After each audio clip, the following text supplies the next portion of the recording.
اگلا ہفتہ جو ہے وہ کتنا حساس ہے, سینسٹیو ہے, اور کیا ہونے والا ہے. This is very important for us to know. دیکھیے کوئی آدمی اپنے گھر میں کتنی چیزیں جمع کر سکتا ہے, اور کوئی آدمی کھانے پینے کا سامان جو ہے, اور کوئی آدمی اپنی خوراک کے بغیر کتنی دیر زندہ رہ سکتا ہے, کوئی آدمی ڈاکٹر کے بغیر کتنی دیر زندہ رہ سکتا ہے. اس کو فورسی غیر ملکی اخبارات جرائد کر رہے ہیں. اب ایک تو انسانی المیہ ہے جس کا میں نے ذکر کیا, وہ مقبوضہ کشمیر میں ہونے والا ہے اور ہو چکا ہوگا, اور ہم تک خبریں نہیں آ رہی ہیں. دوسرا یہ ہے کہ جو انڈیا نے یہ سمجھ رکھا ہے کہ یہ مسئلہ بس ختم ہو گیا ہے اور ہم 370 تھا وہ ایبزارب ہو گیا ہے. میں یہ بتا دوں کہ آج میں نے ایک رائٹ اپ پڑھا جس میں کشمیری نے یہ کہا کہ 370 گیا بھاڑ میں, ہمیں اس سے نقصان ہوا کیونکہ 370 آرٹیکل پہ صحیح طور پہ عمل ہی نہیں ہوا, اور جس جمہوریت کو یہ کہتے تھے وہ جمہوریت ڈھکوسلا تھی. تو اب لڑائی ہوگی. اچھا, ابھی آپ دیکھیں گا کہ اب انتفاضہ جیسے 88 میں برہان وانی کے بعد ہوا, جیسے 98 میں ہوا, اب وہ تحریکیں چلنے والی ہیں جو انڈیجینئس کی بھی ماں باپ ہوں گی. کیونکہ اس وقت جو نسل 18-20 سال کی ہو چکی جو جوان ہے, اس نے وہ چیزیں دیکھی ہیں جو 88 اور 98 کا ظلم دیکھا ہوا ہے انڈین فورسز کا. ان میں سے ان کے 12-15 ہزار ایسے ہیں جن کے باپ لاپتہ ہیں, بچے لاپتہ ہیں, بھائی لاپتہ ہیں. ابھی ایک انٹرنیشنل اس نے ڈالا ہے کہ آپ بچوں کے رائٹس کی بات کرتے ہیں, کون سے بچوں کے رائٹس کی بات کرتے ہیں, وہاں تو بچے جیلوں میں ہیں.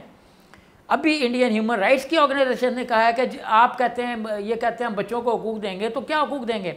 مودی صاحب نے جو 14 اگست کو خطاب فرمایا, تو جیسے انہوں نے 2 گھنٹے کے لیے نیٹ کو آن کیا, آدھے گھنٹے کے لیے, تو اس نیٹ سے میں نے بھی کہیں دیکھا تو وہ ایک نے ڈالا ہوا تھا کہ مودی کی تقریر میں کنٹراڈکشنز. مودی نے کہا کہ ہم خواتین کو رائٹس دے رہے ہیں, تو اس نے کہا کہ جی کون سی خواتین کو رائٹس دے رہے ہیں, آپ نے تو مسلمان خواتین کو بند کیا ہوا گھروں میں جو اتنے دنوں سے گھر سے نکل نہیں پا رہے ہیں. آپ کا بات کرتے ہیں کہ ہم بچوں کو رائٹس دے رہے ہیں, کون سے بچوں کو رائٹس دے رہے ہیں؟ آپ نے تو بچوں کو بجلی کے جھٹکے لگا کے مار دیا ہوا ہے, ان وہ لاپتہ ہیں, سڑکوں سے اغوا کر رہے ہیں. پھر اس نے آگے اس طریقے سے 4-5 پوائنٹس پہ مودی کو نگیٹ کیا. تو اگلے چند دنوں میں آپ دیکھیں گے نمبر 1 یہ تحریک انڈیا کے اندر پھیلے گی, کیونکہ انڈین جو سین وائسز ہیں وہ یہ سمجھ رہی ہیں کہ انڈیا میں کوئی بہت بڑا عالمی ہونے والا ہے. مثلا ہنس راج ہنس صاحب ہیں, بڑے موسیقی کی کوئی سرحد نہیں ہوتی نا, ہم تو یہ پروپیگنڈا کرتے ہیں موم بتی کے چکر میں آ کے. تو انہوں نے کہا ہے کہ جواہر نہرو یونیورسٹی کیا ہے بھائی, اس کو MNU کر دو, مودی یونیورسٹی بنا دو. اب یہ لڑائی ہماری اور اس کی نہیں ہے, 2 قومی نظریے کی نہیں ہے, یہ 3 قومی نظریے کی ہے. اچھا, ایک سیکولر نظریہ جو انڈیا کے اندر جنم لے رہا تھا, جو 70 کی دہائی تک طاقتور رہا, اس کے بعد بھارتیہ جنتا پارٹی نے 80s کی میں قدم جمانے شروع کیے. ابھی ایک آپ یوٹیوب پہ جائیں گے تو اس کی تقریر آپ کو نکل آئے گی. ایک ہندو RSS کا جو لیڈر ہے اس نے کہا ہے کسی مسلمان کے ساتھ بزنس نہ کیا جائے, کسی مسلمان کو کوئی چیز نہ بیچی جائے, اور 2021 تک میں آپ کو گارنٹی دیتا ہوں کہ تمام مسلمان جو ہیں وہ ہندو ہو جائیں گے.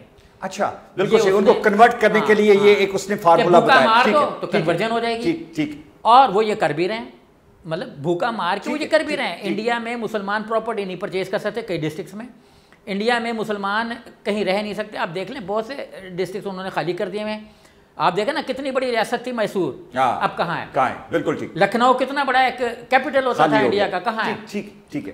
تو انڈیا نے اس بائیفرکیشن, توڑ پھوڑ اور فیڈریشن رول کے ذریعے, میں نے ابھی آدھے گھنٹے میں جو نیٹ کھلا تو آدھے گھنٹے میں یہ دیکھا کہ ایک آدمی نے ڈالا کہ یہ جو مطلب مقبوضہ کشمیر کی لڑائی ہے, یہ اب ایکچولی ہمیں جب انہوں نے کہا کہ ہم جمہوریت دیں گے تو مجھے ایسے لگا کہ جیسے یہ ہمارے جسم پہ کسی نوکدار خنجر سے اس کو کھرچ رہے ہیں, ہمیں پوک کر رہے ہیں, اور چیک کرنا چاہ رہے ہیں کہ یہ کب تک زندہ رہے گا.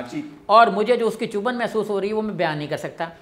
تو اب میرے لیے ان کی جمہوریت بھی بیمانی ہے, میرے لیے ان کے جو نعرے ہیں ترقی کے وہ بھی بیمانے ہیں, کیونکہ میں اب مطلب اس میں وہ ایک ایسا انسان ہے جو کسی بھی کچھ بھی مطلب کر سکتا ہے. تو اقلیتیں پورے انڈیا میں اب یہ سوچ رہی ہیں کہ ہندو ایک ایسا مذہب ہے, ایسا دین ہے, ایسا مذہب ہے جس کا کوئی مان نہیں ہے. بالکل صحیح, کیونکہ وہ اس سے آ رہی ہے, وہ کچھ بھی کر سکتا ہے, اس سے جو کشمیر میں یہ کر سکتا ہے وہ کسی جگہ پہ بھی وہ ہمارے یہاں بھی کر سکتا ہے. Thank you very much Suhaib صاحب, بہت شکریہ.